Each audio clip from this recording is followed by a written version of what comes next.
Hi friends, నేను ఈ వీడియోలో మీకు చెప్పేది ఏంటంటే దాన్ని ఇప్పుడు మా నాన్నమ్మ గారు దంచుతున్నారు కదా, అది లేటెస్ట్ టెక్నాలజీ అనమాట.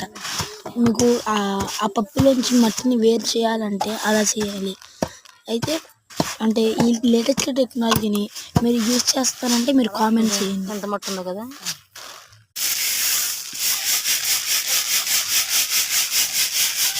ఇలా జల్లెడ పెట్టుకొని మట్టిని వేరు చేసుకోవాలి. మట్టిగా ఇప్పుడు మా నాన్నమ్మ చేస్తున్నారు కదా, ఈ ఈ క్లిప్ని మీ నాన్నమ్మ చూపిస్తే మీ నాన్నమ్మ కూడా పని ఈజీ అయిపోద్ది. ఈ వీడియో నచ్చితే ప్లీజ్ సబ్స్క్రైబ్ అవ్వండి, లైక్ కూడా మర్చిపోకండి.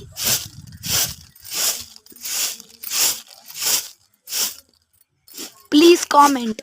ఎక్కువ రావట్లేదు కదా, తర్వాత అలా స్టోర్ చేసుకోవాలి.